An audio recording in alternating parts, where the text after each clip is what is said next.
Bien, buenos días jóvenes, le voy a compartir la pantalla para empezar la clase del día de hoy. En clases pasadas estuvimos hablando de los gases y la atmósfera, ¿verdad? Entonces, Sí, vamos a ver aquí algunas generalidades también, ¿sí? Y algunas cositas acá que hemos visto de los gases.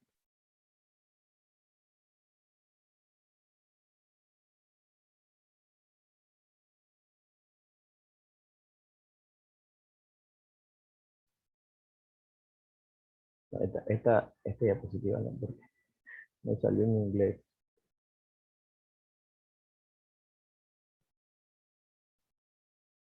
Minimizo aquí.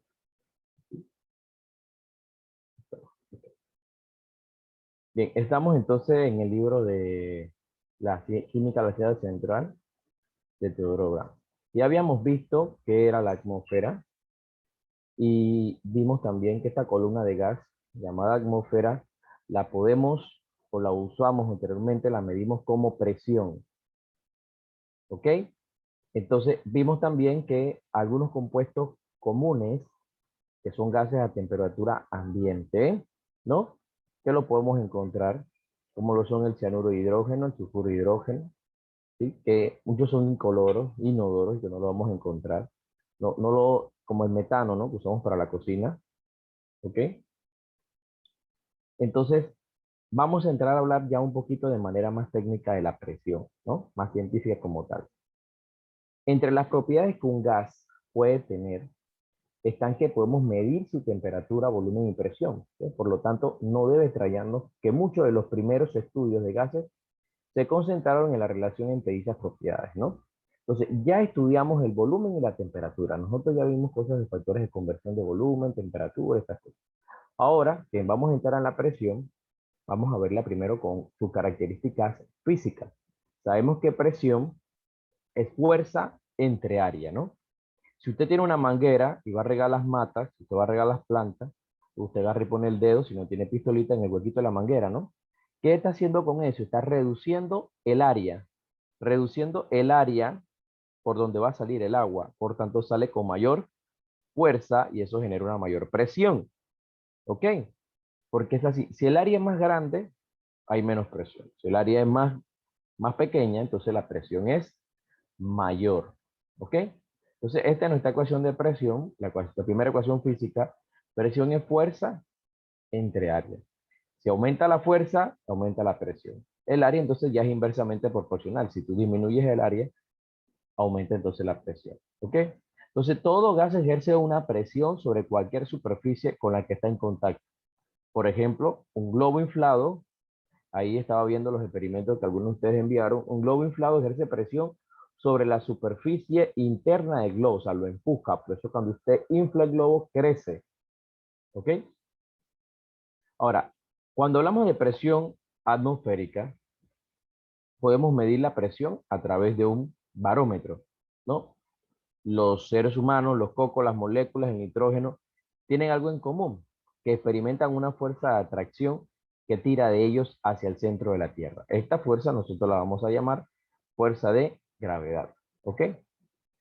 Cuando un coco cae de una palmera, por ejemplo, la fuerza de la gravedad lo atrae hacia el centro de la Tierra, ¿ok? Y experimenta esa fuerza, que hablamos en la clase anterior. Pero hay una fuerza de atracción gravitacional que hace que acelere hacia la Tierra, ¿no? Eso lo llamamos como fuerza de gravedad, que tiene un valor que es 9.8 metros sobre segundo al cuadrado. ¿Ok? Entonces, toda esa energía potencial que tiene un objeto se convierte en ese momento en energía cinética. Los átomos y las moléculas de la atmósfera también experimentan esa energía. O sea, si usted tiene una manzana y usted la deja caer, la manzana experimenta esa fuerza. Igual, un átomo de aire, de cualquier molécula de oxígeno, de helio, que está allí en la atmósfera, experimenta esa fuerza gravitatoria. ¿Sí? No obstante, la gravedad opera y hace que la atmósfera en su totalidad ejerza una presión sobre toda la superficie, o sea, creando lo que se llama una presión atmosférica. O sea, toda esa masa de gas ejerce presión y a esa presión entonces nosotros le llamamos presión atmosférica. Es la presión que ejerce toda esa masa de gas sobre la superficie de la Tierra. O sea, esa va a ser su área, ¿no? Entonces nosotros podemos convencernos de la existencia de una presión atmosférica, ¿ok? Que a veces yo la pueda sentir o no, que lo discutíamos en la clase pasada, es otra cosa, ¿no? Entonces cuando una botella de plástico se vacía, ¿no? Del tipo esa que se usan para aguas o bebidas gaseosas, si aplicamos succión a la boca de la botella vacía, lo más probable es que, ¿qué? Que no logremos que o sea, lo podemos achurrar, ¿sí? Pero nos ayuda mucho la presión atmosférica. Ustedes han visto las plumas esas azules. Hay unas plumas azules kilométricas o una transparente que tienen un huequito al final. ¿Usted sabe para qué es el huequito que trae esa pluma? ¿Ah? ¿Se han preguntado? Si no me equivoco, era para que, ¿Para qué? ay, ¿cómo se dice? Era para que, o sea, pudiera mantenerse, que no se mantuviera encapsulado totalmente, porque sería un espacio que tiene algo dentro, pero sin embargo sigue habiendo como un vacío. Entonces, para que no esté ese vacío. Adentro está la tinta en un carricito. Entonces, muchas empresas agarran al final del carricito, ponen como un filtrito de un algodón, una fibra, para que la tinta no salga, o ponen un aceite adentro, que de mayor densidad, ¿no? Y otras no, otras solo está el carrizo con la tinta. Entonces, abren el huequito en la pluma para que la presión atmosférica entre por allí y la tinta no se salga. Por eso es que si usted voltea la pluma, la tinta no se debe salir. Pero si en algún momento ese huequito se tapara, ¿sí? Usted cuando esté escribiendo o algo, usted lo tapa, o el huequito se tapa, o queda la pluma en una posición adentro de una maleta, de una bolsa, ¿sí? ¿Qué va a pasar? Se va a salir la tinta. Por eso esas plumas no dicen, ah, se explotó la pluma, pero en verdad no se explotó. La tinta salió por acción de la gravedad, ¿no? Entonces es importante el huequito, ayuda precisamente a eso, a que entre la presión atmosférica, ¿ok? Entonces, bueno, se hizo un cálculo de cuánto era la distancia de la columna, de la atmósfera, y se pudo determinar la masa, una masa de aire de 10.000 kilogramos por la velocidad o la fuerza de gravedad, que no es 0.8 metros sobre segundo al cuadrado, y eso nos dio 1 por 10 a la 5 kilogramos metros sobre segundo al cuadrado, que lo podemos entender como 1 por 10 a la 5 newton, porque es una unidad de fuerza, ¿sí? La fuerza se mide en newton. ¿Ok? Entonces entendemos que esa columna de aire es de 1 metro cuadrado y que va a tener una masa de 10 a la 4 kilogramos. Ese fue el patrón que se usó para medir y determinar el valor de la atmósfera. ¿Ok? Sobre una superficie, que ya la mencioné, 1 metro cuadrado. Entonces, a través de eso se hizo el cálculo, ¿sí? De la siguiente manera: presión igual a fuerza entre área, y en una área de 1 metro cuadrado tenemos una fuerza de 1 por 10 a la 5 newton. Eso nos da una presión de 1 por 10 a la 2 kilopascal, ¿sí? Que el pascal es la unidad, ¿no? De medida también de presión. Entonces, en el sistema internacional, newton por metro cuadrado se le da el nombre de Pascal. P mayúscula, ¿en honor a quién? A Blaise Pascal, que allá en esos años, él murió allá en 1662, pero hace muchos años fue el matemático científico francés, ¿no? Que pudo determinar eso, que un Pascal es igual a un newton metro cuadrado. La unidad emparentada que a veces se usa para reportar presiones, ¿sí? También al Pascal es el bar. Vamos a encontrar mucho el bar. Entonces, no solo la atmósfera, ¿sí? La presión la vamos a medir en atmósfera, la vamos a medir en torr, la vamos a medir en milímetros de mercurio, cuando es medida de un aparato como el barómetro, lo vamos a medir en Pascal y también en bar. El bar equivale a 10 a la 5 Pascal, ¿ok? Entonces, cuando hablamos de presión atmosférica en el nivel del mar, estamos hablando de unos 100 kilopascal o un bar, ¿sí? Un bar. La presión atmosférica real en un lugar dado depende de las condiciones atmosféricas, además de la altitud. Recuerden, la clase pasada yo les hablaba y les decía, bueno, si tú estás en la cima de un cerro, la masa de gas que está por encima de ti es menor porque estás más cerca de salir al espacio y hay menos distancia, por eso hay menos gas. Pero si tú estás por el aeropuerto, poner un ejemplo, que está sobre el nivel del mar, ¿sí? Tienes mucha más masa de aire por encima de ti, ¿ok? Y ahí cambia entonces la presión de la atmósfera que tienes por encima. Entonces, allá por el siglo XVII, había una creencia general de que la atmósfera no tenía peso. Se pensaba eso, de que la atmósfera no pesaba nada. Entonces, Evangelista Torricelli, eh, un discípulo de Galileo, ¿no? Miren de qué época estamos hablando, inventó el famoso barómetro, ¿sí? Hoy en día tenemos el manómetro también.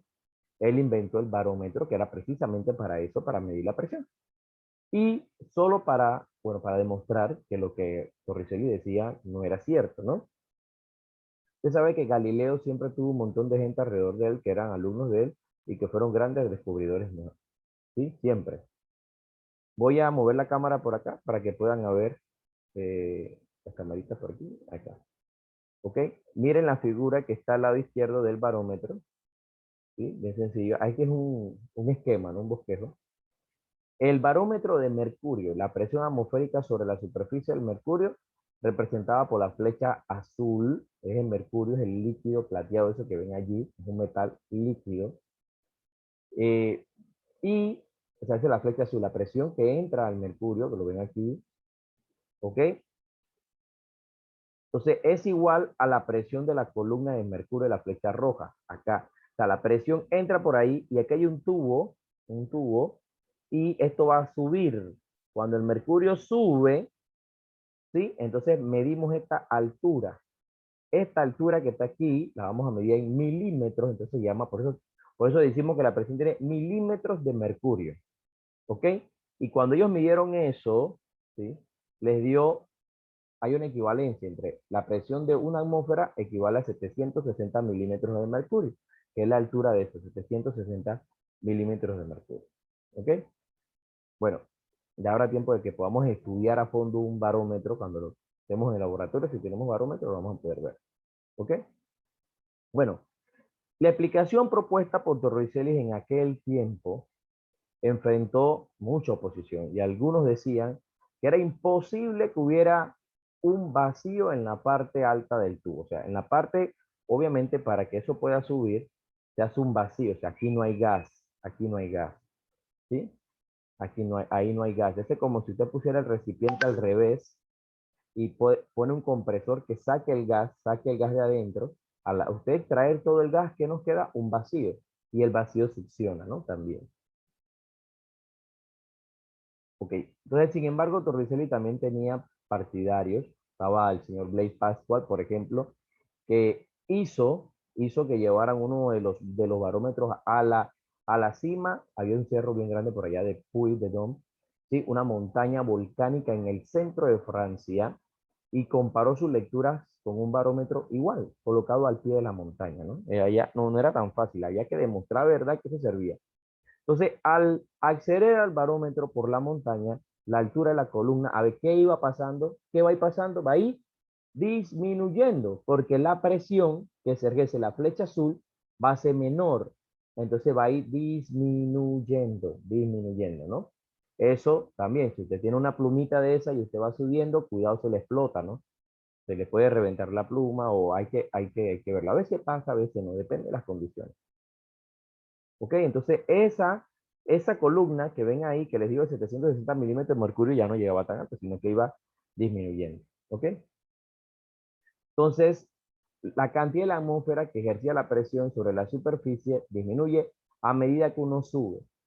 Estos experimentos los realizaron por otros científicos, prevalecieron al final. O sea, mucha gente quiso validar, hey, vamos a hacerlo para ver si es verdad. Por lo que la idea de que la atmósfera tiene peso logró una aceptación después de muchos años. ¿Okay? Cuando nosotros hablamos de presión estándar, una presión estándar, usted va a escuchar siempre que dice presión estándar o presión normal. Ellos se refieren a un valor ya establecido. ¿Ok? Entonces, siempre que en química digamos presión estándar, vamos a hablar de una presión normal en el nivel del mar. O sea, lo estándar es medido en el nivel del mar. ¿Sí? En la presión, una presión suficiente para sostener una columna de mercurio de 760 milímetros. ¿Ok? Entonces, presión estándar, ¿cuánto es? 760 milímetros de mercurio.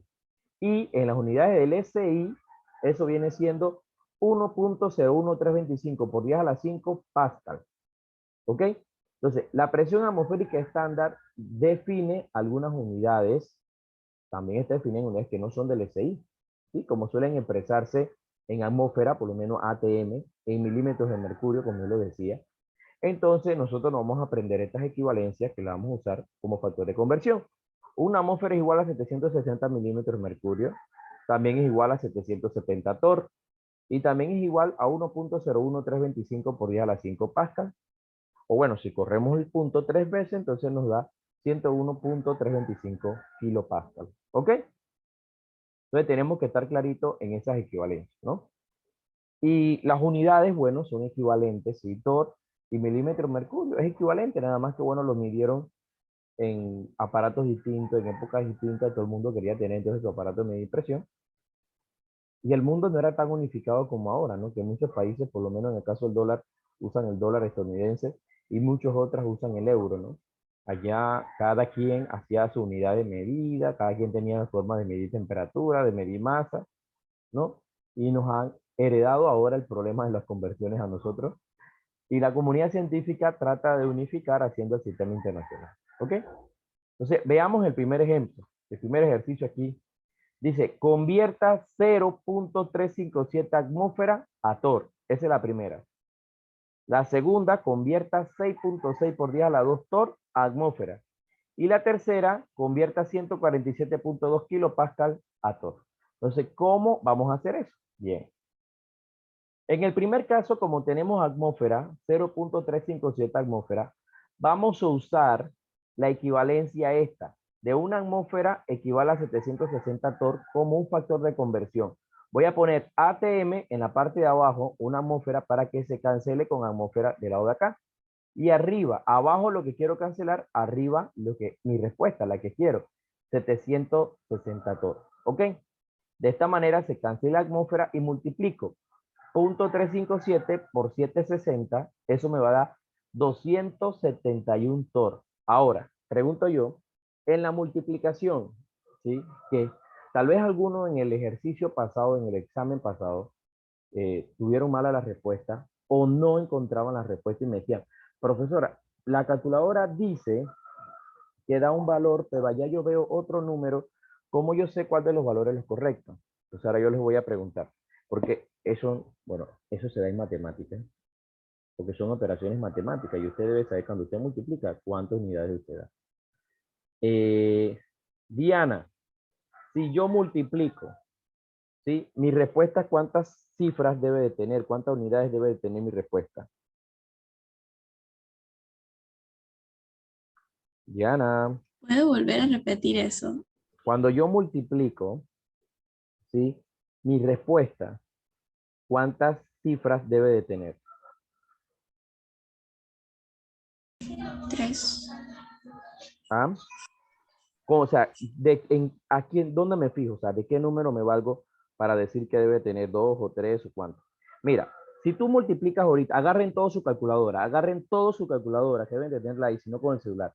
Van a multiplicar 0.357 por 760. Multiplíquenlo de una vez y me dicen cuánto les da. ¿Cuánto te da, Diana? Pero se puede volver a repetir. Diana, multiplique 0.357 por 760. Todos lo van a hacer. ¿Ya? ¿Cuánto les dio? 271. 171,32. Ok, pero miren lo que dice el libro. El libro no da por respuesta 271.32. El libro no da eso por respuesta. ¿Sí? Voy a hacerlo acá en la calculadora para que lo puedan ver. Aquí, si yo tengo 0.357 por 760, miren lo que da, 271.32. ¿Ok? Ahora, si yo les pido la respuesta en notación científica, ustedes saben ya hacer la notación científica. Ustedes ponen un entero, dos decimales, el exponente, lo recortan y listo. Pero aquí la respuesta, o sea, en el examen, en el ejercicio, le puede aparecer la respuesta así. 271.32, 271.3, o 271. Entonces tú quedas con la calculadora en mano y dices, profesor, ¿cuál de las tres escojo? Es un examen de selección múltiple, ¿sí? ¿Cuál de las tres escoges? Ahora usted diría, no, pues eso tiene que ser 271 porque el libro está dando la respuesta de 271. La cantidad, debería de ser la cantidad de números que tiene el problema, ¿no? Ok, vamos allá. Mire, cuando yo multiplico, mi respuesta va a tener la cantidad de cifras que el número que estoy multiplicando, el menor. En este caso, 0.357, ¿cuántas cifras tiene? 3, porque el 0 no cuenta, ¿cierto? Y 760, ¿cuántas cifras tiene? 3. O sea que la cantidad de cifras más baja allí es 3. El 1 no cuenta. Dividir entre 1, eso no cuenta, así que voy a tener 3. Por tanto, mi respuesta va a tener 3 cifras. 3. Entonces yo no puedo poner la respuesta 271.32 o .3. No, mi respuesta va a tener 3 cifras. ¿Ok? O sea, voy a un ejemplo cualquiera. Si en vez de yo haber multiplicado por 760, supongamos que el número hubiera sido 76. Entonces, mi respuesta, ¿cuántas cifras tiene que tener? 2. 2. Si el número hubiera sido 76, mi respuesta, o sea, si, voy a ponerlo acá. Si el número hubiera sido, si yo multiplico 0.357 por 76, mi respuesta me da 27.132. Entonces, ¿cuál va a ser mi respuesta? Solo el 27. ¿Sí? Si se puede redondear, redondeo. Y si no, no. Solo 27. ¿Por qué? Porque la regla de la multiplicación y la división dice que se pone el que tiene menor cantidad de cifras. Tienen que aplicar la regla. Para eso se las enseñaron. Multiplicación, división.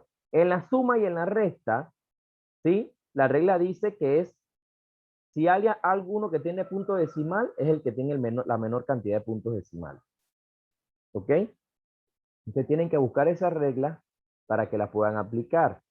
Porque así ustedes saben, yo hago el ejercicio y yo digo, bueno, ellos todos deben de responder 271. Entonces ya, ahora usted está claro porque a veces usted no sabe cuál es la respuesta, porque obviamente te van a poner varias, pero ustedes deben de saber las reglas de la multiplicación, de la división, de la suma y de la resta. ¿Ok? Eso no es de ahora que lo estamos aprendiendo, porque cuando usted aprendió a sumar, cuando usted aprendió a dividir, cuando aprendió a multiplicar, hace mucho. Entonces usted no puede estar en cuarto año con la duda de que, oye, cuando yo multiplico, ¿pongo todos los números o pongo todo? Y la gente me pregunta, profesor, ¿pongo todos los números o pongo nada más 2 o pongo 3? Oye, si hay una regla que explica eso. ¿Sí? Así que vamos a desempolvarla, que yo estoy segurísimo que ustedes todos se la saben. ¿Sí? Vamos a buscarla ahí, vamos a desempolvarla. Y si no me acuerdo, bueno, búsquenla por ahí en YouTube, en Internet o pregunten al profe. Ya estoy aclarando la duda. ¿Ok? Bien. En el segundo problema, ¿qué había que hacer? Había que convertir ahora lo contrario. Allá era de atmósfera a torr. Ahora vamos a convertir de torr a atmósfera. Nótese que digo convertir. Esto sí es factor de conversión. Un factor de conversión convierte de una unidad a otra. Aquí estamos convirtiendo de torr a atmósfera. Estamos convirtiendo. Cuando yo paso de kilómetros a metros, no estoy convirtiendo, estoy expresando una unidad de múltiplo a submúltiplo. Se explica, pero sigo estando en la unidad metro. Eso en la clase pasada lo expliqué. ¿Ok? Porque son errores conceptuales. Entonces, si yo tengo este valor 6.6 por 10 a las 2 torr y lo voy a pasar a atmósfera, entonces pongo torr abajo, el mismo factor, utilizo el mismo factor, pero esta vez va a tener torr, va ahí abajo. 770 torr abajo y una atmósfera entonces va arriba. Lo invierto. ¿Por qué? Porque quiero cancelar torr. Se cancela torr y me va a quedar atmósfera. Entonces, ¿qué hago? Como multiplicar por 1 es lo mismo, yo voy a dividir 6.6 por 10 a la 2, ¿no? Háganlos todos allí, verifiquen cuánto le da. 6.6 exponente a la menos 2, para que usted verifique que usted sabe usar la calculadora, porque si usted no lo hace, usted no va a saber si usted aprendió a usar la calculadora bien. Entre 760. Profe, ¿Puedo volver a repetir lo que dijo que están pasando los carros esos que hacen bulla?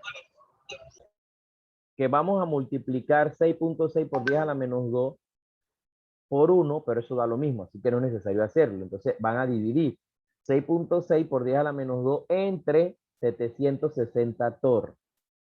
¿Ok? Eso les debe dar, ¿cuánto les dio?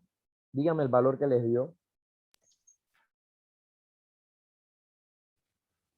8.684. Okay. Sí, voy a ponerlo en la calculadora acá. Sí, hágalo, no le digo que Yo me lo diga, porque es redondearía. difícil. ¿Ah? Yo lo Sí, sí, redondearía a 8,68 por 10 a la menos 5. entre 760, no, sí. Miren el numerón que da. Ahí está. Miren el numerón que nos va a dar. 8.68 tan, tan, tan, tan. Pero, ¿cuántas cifras tiene el número que estoy dividiendo? El primero, 6.6, ¿cuántas cifras son? 2. 2, Y 760, ¿cuántas cifras son? 3. 3, Mi respuesta, ¿cuántas cifras va a tener? ¿2 o 3? 2, 2, porque es el que tiene la menor cantidad de cifras. Como este tiene 2, mi respuesta va a tener 2. Entonces, ¿qué yo tengo que hacer? Cortar el número y ponerlo en notación así de esta manera. 8.7 por 10 a la menos 5. ¿Sí? Al menos que el profesor diga, de su respuesta en notación científica. Si yo hubiera pedido la respuesta en notación científica, ¿cuál hubiera sido la respuesta?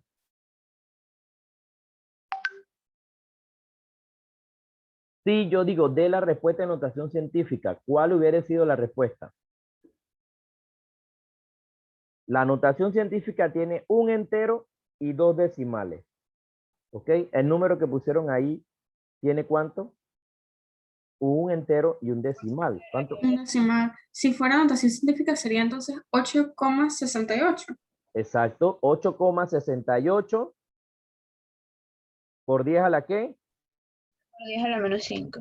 Por 10 a la menos 5. Muy bien. Esa sería la respuesta. ¿Sí? 8,68 por 10 a la menos 5 sería la respuesta. Entonces hay que estar clarito en eso, porque cuando hacemos el ejercicio, vuelvo y repito, usted no sabe cuál es la respuesta. ¿Sí? Entonces depende. En este caso yo no tengo que decirle cómo tiene que ser el número, porque ya usted sabe que allí es el que tiene menor cantidad de cifras. ¿Ok? Ahora, hagamos el tercero. Vamos a convertir kilopascal a torr. Hay una equivalencia que está arriba, que es la equivalencia que está ahí arribita. ¿Ok? Y esa es la que vamos a usar. 760 torr equivale a 101.325 kilopascal. Vamos a poner el kilopascal abajo, porque quiero cancelar kilopascal, y el 760 torr arriba. Ok, entonces allí vamos a dividir 147.2 por, primero, perdón, multiplico, por 760. Y lo que me da, entonces, lo divido. Usted puede en la calculadora usar los paréntesis también y ponerlo así mismo como está allí. Depende de la calculadora que usted tiene. Por eso le dije, tiene que aprender a usar la calculadora. Y pone una sola respuesta. Si no, usted lo hace paso por paso.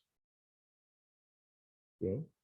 Porque a veces, si usted no sabe usar bien la calculadora, se enreda. Entonces mejor hágalo paso por paso. Si ya la sabe usar, no hay problema. Usted pone todo eso y le da igual y ya le da la respuesta. Ok, eso da 1104.09079 y sigue por allí los números. Entonces, ¿qué valor voy a elegir? ¿Cuántas cifras debe tener mi respuesta? 4. ¿Cuál es el número que tiene menos cantidad de cifras? ¿O cuál es el que tiene más? O sea, ¿qué regla? Explíqueme la regla. Que el que sabe explicar es porque la entiende. El que no la sabe explicar, bueno, es porque no la entendió.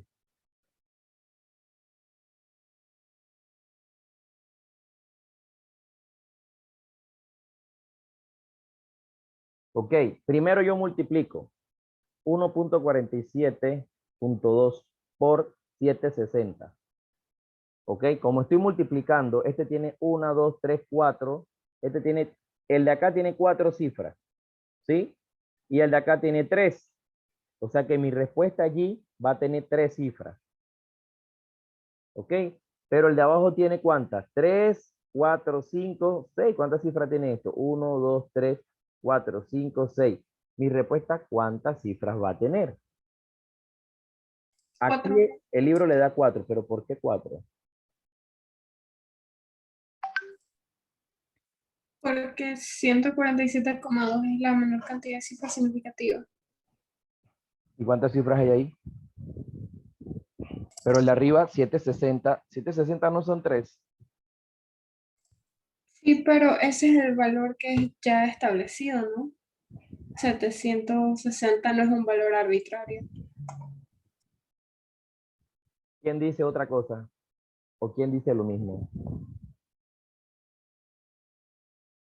Por cierto, profesor, no quiero interrumpir, pero ya acabó la clase. ¿Cuántos minutos? Bueno, sí estamos los últimos minutos de la clase aquí. Dice 11:15, entonces terminó hace rato, hace 4 minutos. Ok, como este es el factor de conversión, obviamente eso no cuenta. El número que estoy multiplicando acá tiene 3, tiene 4. Este tiene 4, entonces mi respuesta va a tener 4. Ok, lo podemos ver también desde ese punto de vista. Entonces, usted allí corta el número, ¿sí? Si lo hubiera pedido notación científica, usted corre la coma. ¿Ok? Entonces, les dejo con hagan el ejercicio de aplicación aquí y seguimos avanzando la próxima clase. Anoten la página donde quedamos, usted lea más allá para que no esté perdido, ¿ok? Listo, excelente la clase de hoy. Todos bien, bien, chao, chao. Cambio y fuera. Tenga un buen día, profesor. Buen día, profesor.